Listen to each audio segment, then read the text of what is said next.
Could outdoor artificial light be hindering the sleep and mental health of our teenagers? Find out here today on Jimmy Rants. Click on that little box down there in the corner. It'll take you straight to IGTV for today's episode. JimmyRants.com is the website, and as always, you can engage live in the content. Please go follow me right here on Instagram. I am at Living Low Carb Man, LIVINLOWCARBMAN. Once you're there, you can engage live. We do usually go live Monday through Friday, 11 a.m. Eastern Time. I have been sick the last few days, and so I missed a few episodes. So we're on the weekend. We're going to give you some bonus episodes this weekend because the stuff I want to talk about just doesn't disappear. So thank you for being here today on Jimmy Rants. We also simulcast over here on my Facebook page. So thank you guys for being here, as well as over on my YouTube stream. Thank you all for being here today on Jimmy Rants. If you missed the live, you can watch it on replay here on Instagram. It's on IGTV. We try to house all the past episodes. I think we're up to about 70-something of the past episodes of Jimmy Rants here on IGTV. Of course, we have all of them over on YouTube for you. Just type in a keyword Jimmy Rants. You will find the show. Finally, we do have an official website for this show in case some of the major social media decides to block us, shadow ban us, or whatever. We will always have the videos up over at JimmyRants.com for you to watch. And that's also where you can help us out. If you like what I do here and you get good information out of this, definitely consider becoming a Jimmy Rants Insider. Click on the Patreon link, and a donation of any amount would be greatly appreciated. Okay, you guys, we all know that this is a really tough time in the world right now. And we have, and I've talked about pretty prominently here on Jimmy Rants, we have seen suicide rates of teenagers, especially, on the great increase this year. And it goes without saying, the stress of all that people have been going through, the uncertainty, the lack of social connection, and not just teenagers, that's everybody, but it's really hitting teenagers hard.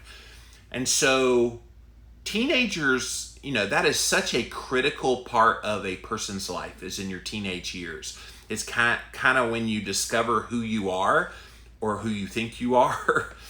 Some teenagers still never figured out when they're 25, 30, they still haven't figured out who they are, but it is a very important developmental aspect of life. And so the habits that happen in your teenage years, vis-a-vis your diet especially, and some of your lifestyle choices, become so critical in those early adulthood years, and of course as you live your life and you get older. Think about it, those of you that are older. I'm 48 years old. Think about it, if you're older, all those decisions you made when you were a teenager and how they still impact you to this day. And so one of the things that teenagers don't prioritize, at least not adequately enough, many of the ones that I've heard from and heard about from parents, is they don't prioritize their sleep, and they don't prioritize the things that it takes to get good sleep. And one of those things is the devices they're all looking at. So I've got 3 devices on simultaneously. Of course, it is daytime.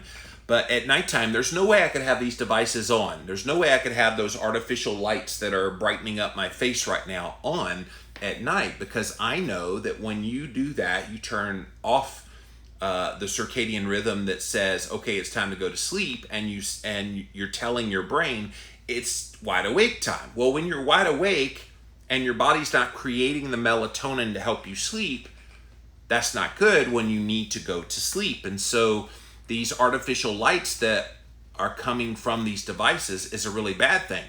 But if you stopped and thought about, what about the artificial light that comes through the window at night? And a lot of areas have street lights.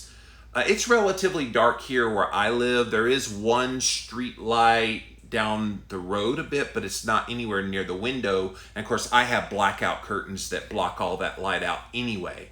But a lot of poorer families don't have blackout curtains, and they're not able to block out all of the light that comes through. And so there's actually been a new study. I actually have the study we'll read from here in a minute, but I have an article about the study regarding the impact that this kind of light exposure is having, not just on the sleep pattern of teenagers, but also on their mental health. Like, we don't think about all the ramifications of artificial light when it comes to sleep and then its impact on your brain, leading to mental disorders. We don't. And it shocks people when they say, well, I put up blackout curtains and I've got it totally dark in there. And I'm like, are there any chargers that are like charging devices or anything that's got like a little light? Oh, yeah. Okay, you've got to cover those too. Oh, that doesn't matter. Want to bet? And it's not just about seeing the light on your eyeballs. If that light hits your skin at all, you're being exposed to that light. And a lot of people, they don't pay attention to light when it comes to their sleep.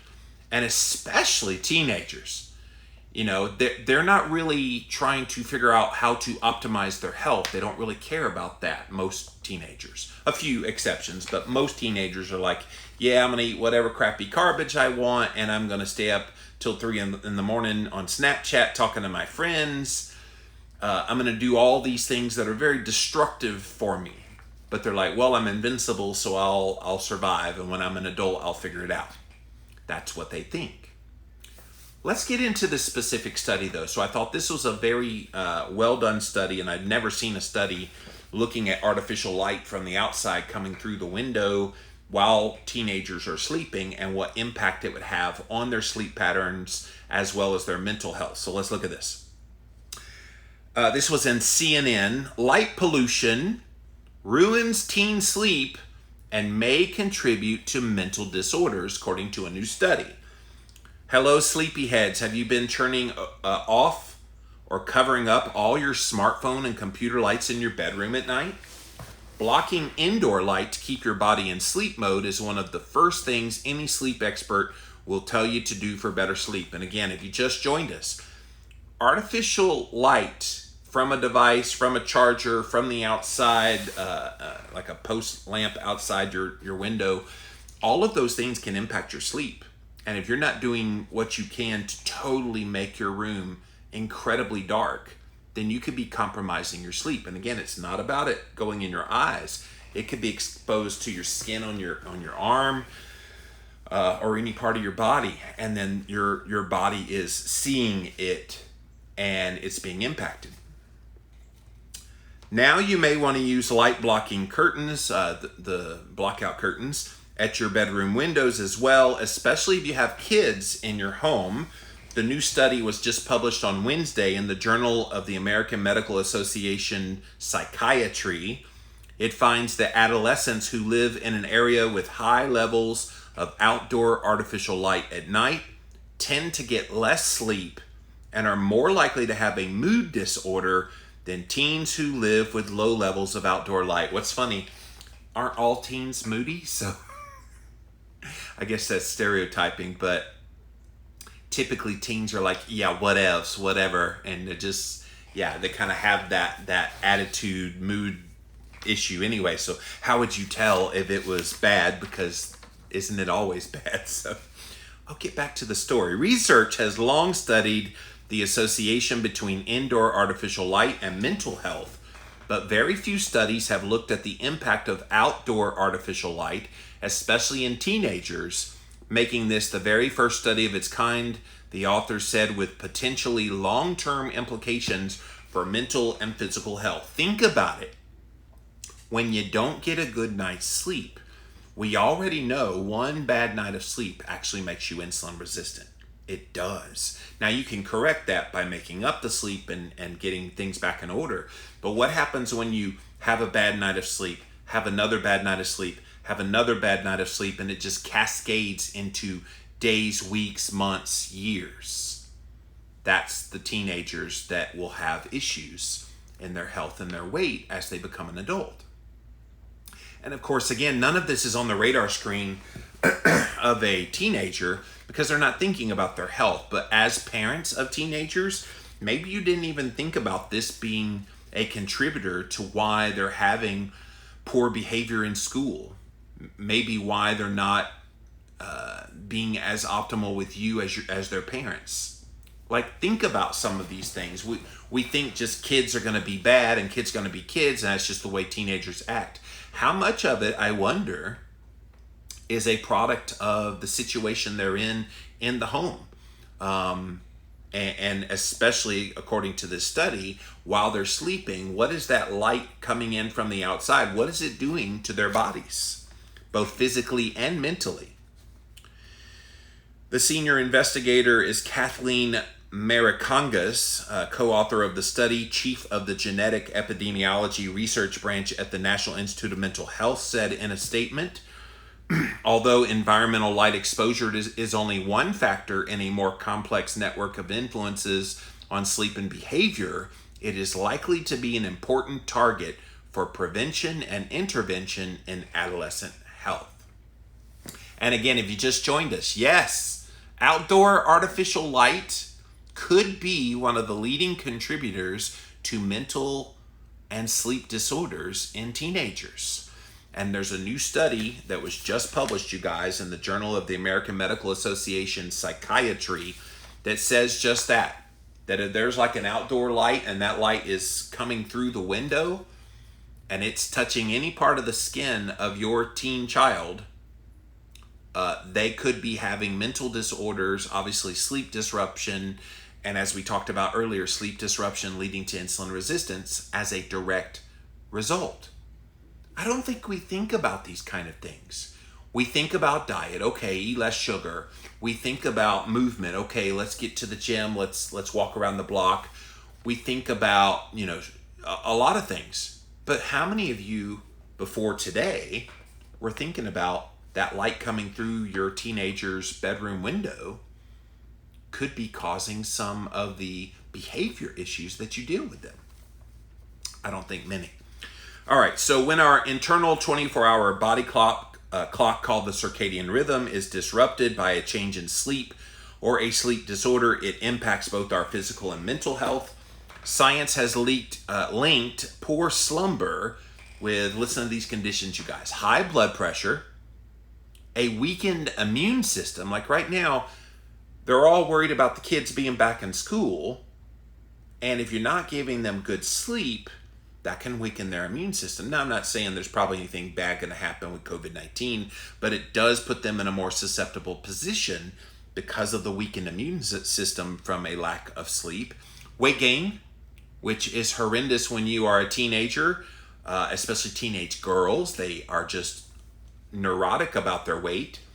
I know several parents of teenage girls, and they're always talking about how they're ugly because they're fat. And then you look at them and you go, oh my God, like there's plenty of adult women that would love to be that fat. And so there's that perception as well, but it becomes reality when the weight gain is real from the lack of sleep, lack of libido, and a higher risk of diabetes, stroke, cardiovascular disease, dementia, and cancers. All of those things teenagers see as later in life. But the problem is it starts early in life. It starts when they're a teenager. So if they're already compromised because they're not getting good sleep and they're not taking care of themselves and they're not doing all the things to try to get a good night's sleep because that fake light's coming through the window, they don't know what they don't know. And I would dare say many of you parents probably don't know what you don't know either.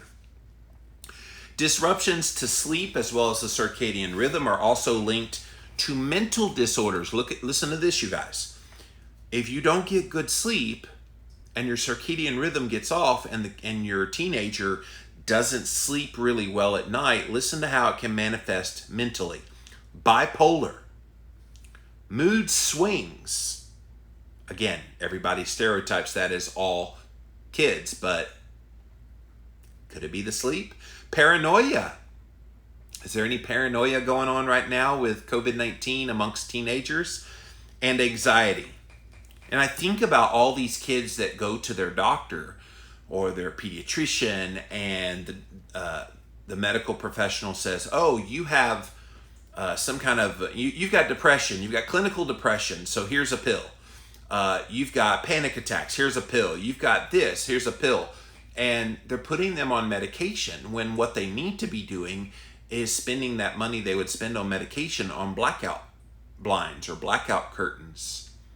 I bought some blackout blinds for my other building over there, which I sleep in there. And I bought some of those blinds. I want to say they were $30 to cover up one windowsill.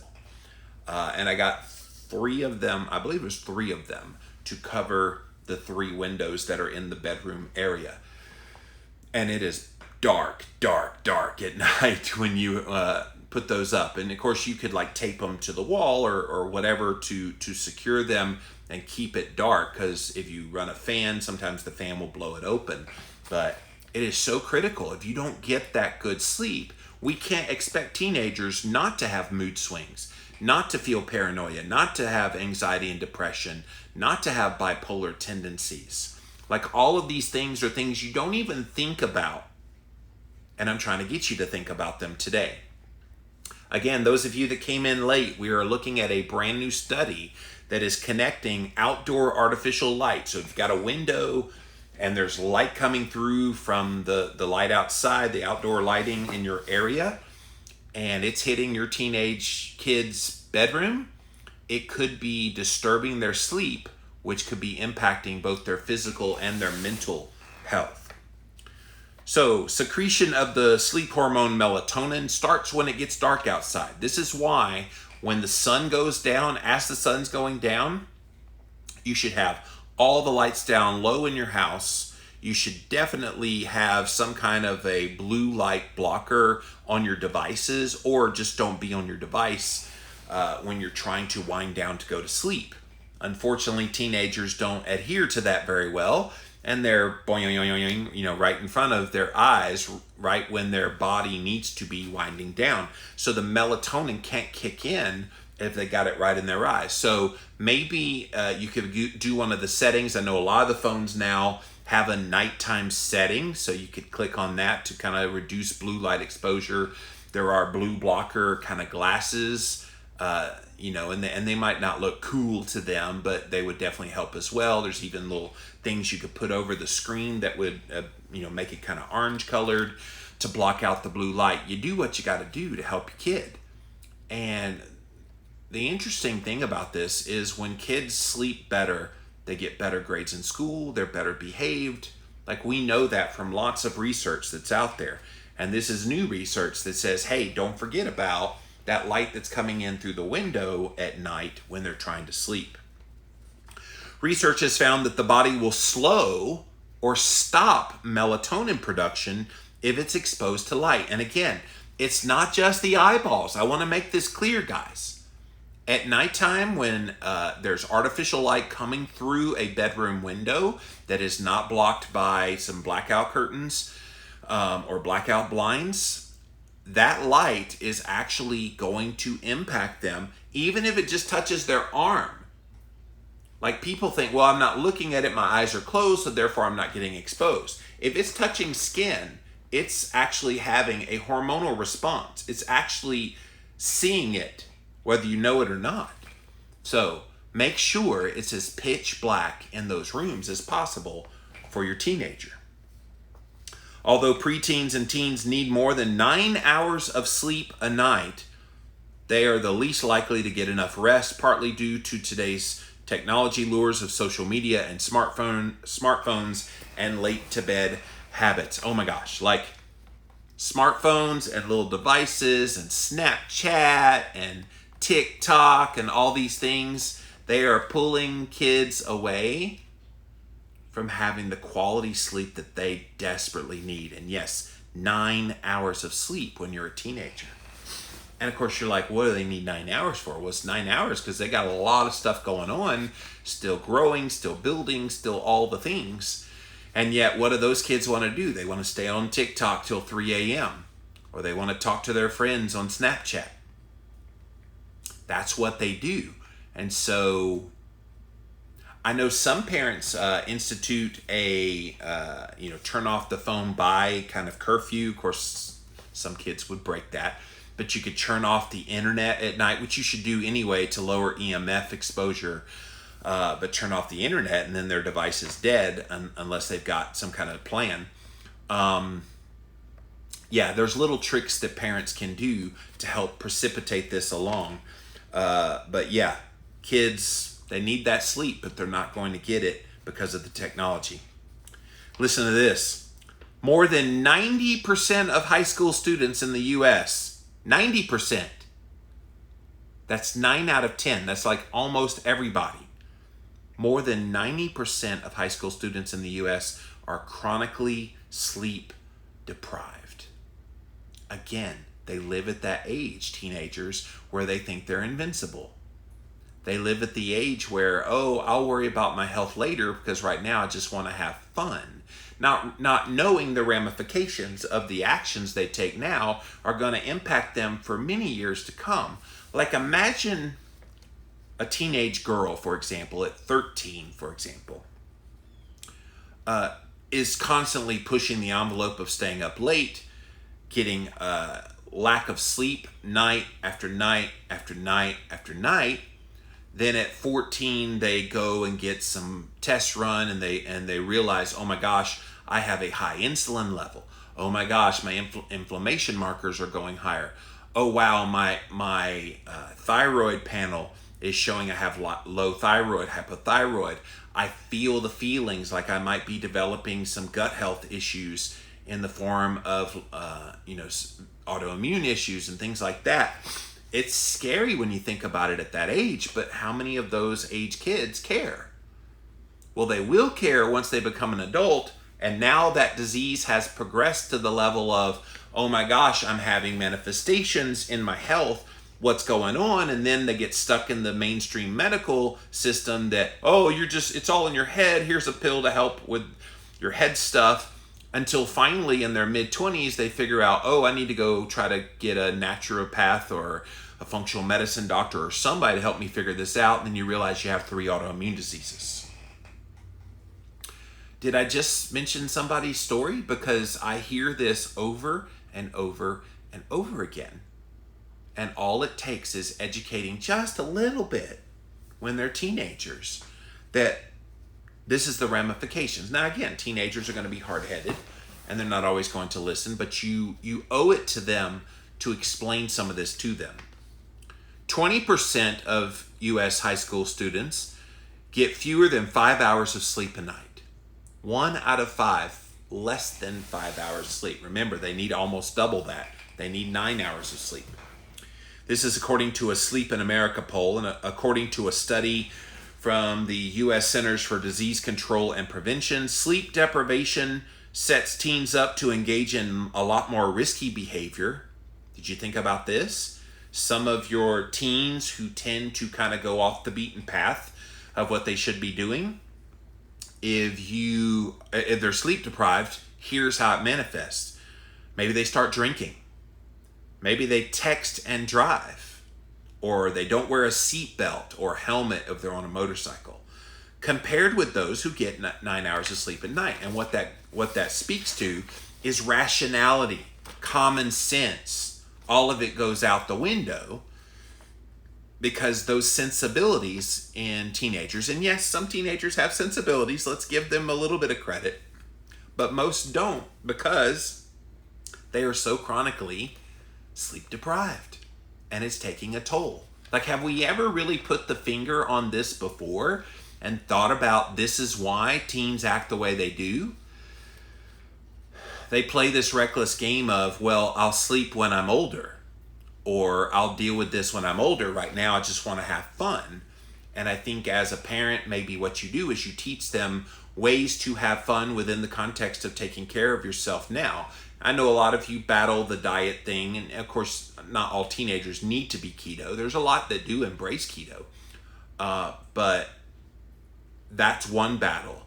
And then maybe getting them to do some movement, that's another battle. But this sleep one, I think we kind of let sleep slide. Well, they're going to sleep, if they wake up, I guess they got enough sleep, and don't assume that. This study is underlining that greatly. Previous studies on teen sleep found that fewer than 8 hours a night was associated with obesity, migraines, engaging in sexual activity, substance abuse, lack of exercise, feelings of depression, and thoughts of suicide. So I'm going back to the suicide one again. Right now, during COVID-19, we're seeing a huge spike in teenage suicide. And I wonder if this, the lack of sleep, kind of set them up for that. That now the stress of that and the lack of social interaction, all the things I mentioned earlier, it's just pushed them over the edge. But obesity, migraines, engaging in sex, substance abuse, lack of exercise, feelings of depression, and thoughts of suicide. That sounds like a lot of teenagers, right? So we need to be mindful that sleep is at the cornerstone of all of this. So the new study collected data on mental health issues and sleep patterns from more than 10,000 teens. I'll be looking at that study here in just a second. Participating in the National Comorbidity Survey Adolescent Supplement. It's the first government study designed specifically to capture a nationally representative estimate of the types and prevalence of mental disorders in America's teens. The study analyzed data on adolescents between the ages of 13 and 18. It was recorded between 2001 and 2004. Teens filled out sleep and mental health questionnaires. The results were then cross-referenced with average artificial light levels for their homes collected by satellite images. So they had satellites looking down and they could see where it was bright in the various street views, and where those kids lived, you could see the brightness, and if the light came through, that's how they kind of determined that they were being exposed. Not only did the teens in cities with higher levels of artificial outdoor light go to bed later and sleep less, but they were also more likely to have a mood or anxiety disorder. Again, I have to ask the question, when you have a teenager that has anxiety or moodiness, again, people assume that's all teenagers. Could it be diet related? And could it be related to stress? And now we're learning, could it be related to a sleeplessness? Habitual sleeplessness is causing these issues. We need to be aware of this and not just say, well, they're teenagers, that's the way they're going to act. Okay, yeah, I guess, but they're acting that way for specific reasons, and now we're getting a little more of a clue of it as a result of this study looking at sleep and the exposure to light. Specifically, teens exposed to higher light levels were more likely to be diagnosed with bipolar or some kind of a specific phobia. And again, you go to the mainstream medicine, what are they going to do with those kids? Here's a drug to help you for your psycho teen. That's what they're going to do. They're not getting to the root cause. How many pediatricians or medical doctors that you take a teenager to go see about issues, how many of them say, how is their stress level? What kind of exposure to light are they getting at night? No, they don't ask those questions. And this is part of the problem. This is why this is such a major issue amongst the teen population. 9 out of 10 teenagers, more than 9 out of 10 teenagers not getting enough sleep. It's huge, guys. There was also a racial and a social economic disparity as well, according to the study. The levels of nighttime artificial light varied according to factors such as population density. So if you live in a big apartment complex and there's artificial light coming right through those windows, that's one. Socioeconomic status, teens from immigrant or racial or ethnic minority groups living in lower income housing were more likely to live in areas that have a high level of outdoor light at night. Of course, we would all agree that that outdoor light serves a good purpose in those kinds of communities because of the crime rate and some other things that are happening. But man, it seems so elementary to throw some blackout blinds or curtains to help these people out. And hopefully studies like this one will put it on the radar screen of some of those groups that are trying to help the underprivileged so that they can get the things that they need to be healthy. Study author Diana Paxarian, a postdoctoral research fellow at the National Institutes of Mental Health, said in a statement that these findings illustrate the importance of joint consideration of both a broader environmental level and individual level exposure in mental health and sleep research. So let me look at the study. The question they were trying to answer in this study Again, this was published in JAMA Psychiatry. The question was, are levels of outdoor artificial light at night associated with adolescent sleep patterns and past year mental disorder? It's a cross-sectional, nationally representative survey of U.S. adolescents. Higher levels of artificial light at night measured via satellite were associated with later weeknight bedtime. So again, weeknight, meaning they had to get up early the next day to go to school, so they were deprived in sleep. Those in the lowest quartile of nighttime light reported the longest weeknight sleep duration. Adolescents in areas with greater levels of nighttime light also had a higher prevalence of past year mood and anxiety disorders. So what does it mean? Future studies of adolescent mental and sleep health should be considering contextual level measures of light at night, as well as individual level exposure.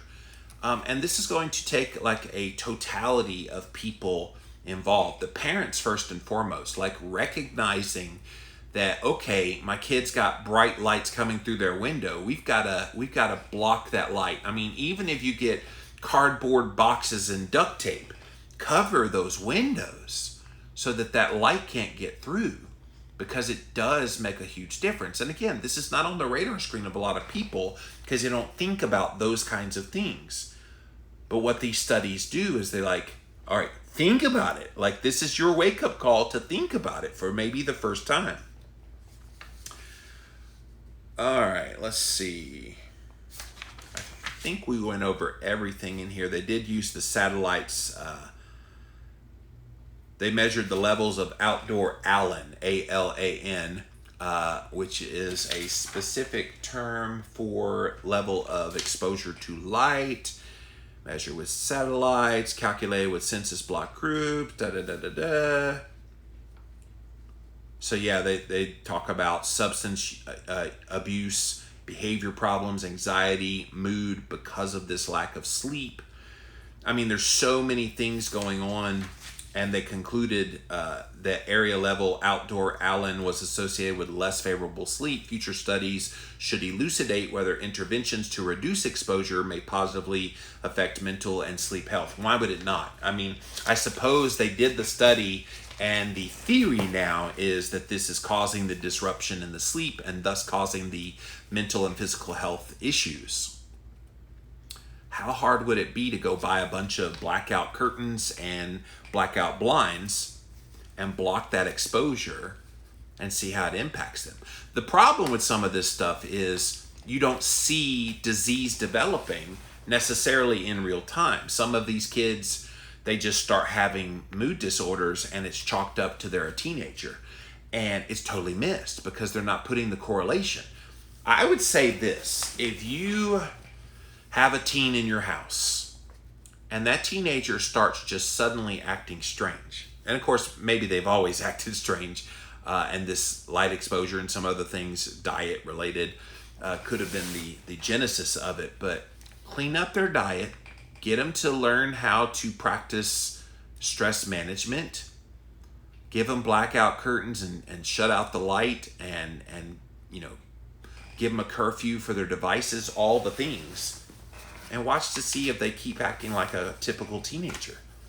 The argument could be made they won't. The argument could be made that will fix them, and suddenly they'll be somewhat normal, small humans, small adult humans who can be productive in society.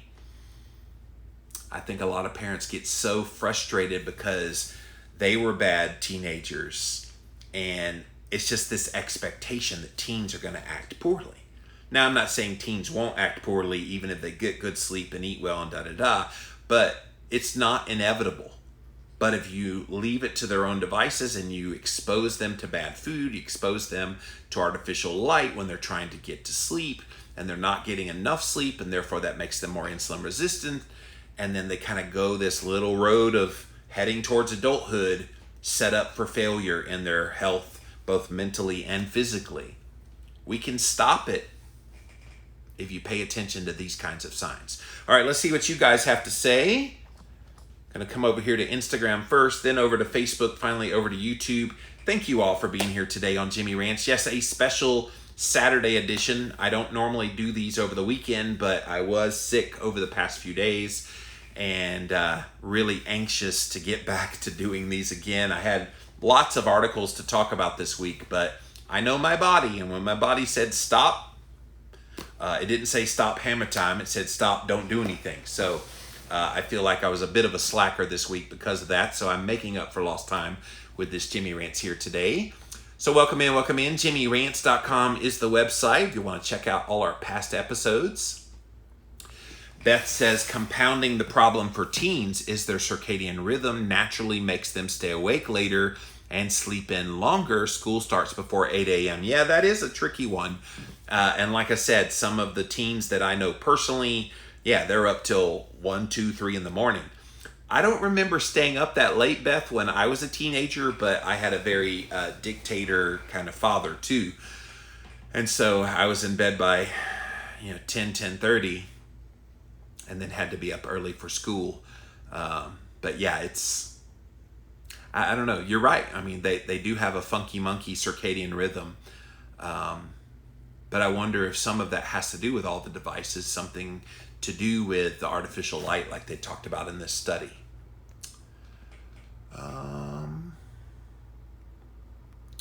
Anna says, as someone who was raised in New York City, oh my gosh, yeah. Talk about artificial light coming through the window. That's for sure.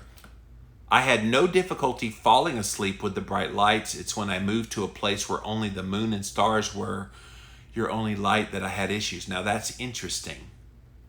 Very, very interesting, Anna. All right, thank you, Instagram. Let me pop over here now to my Facebook page. What's up, Facebook? Thanks for being here today on this special edition of Jimmy Rants. And nobody wants to talk to me on Facebook, but thank you guys for being here. Appreciate it. Daryl said, yep. Not sure what you're yepping, but... All right, let's come over here to YouTube. And again, nobody. See, you guys aren't used to me being here on Saturday, so all my regulars that watch me Monday through Friday at 11 a.m. Eastern time, you're not expecting me to be here at 11 something on Saturday, but I'm glad to be here. Hello, Deneen. Thank you for being here. Anna, do you think it's because you just got used to that and you could retrain your brain? That is an interesting one, Beth. I wonder if you can retrain your brain, but the body's going to respond to light. It's so weird that she was exposed to New York City fake light, but then she moves somewhere where she's getting moon and star light, and that bothers her, but the other didn't bother her. I can tell you this: when the moon is coming through the window, if I didn't have blackout curtains, it would bother me too. So I'm one of those really sensitive to light people when I'm sleeping.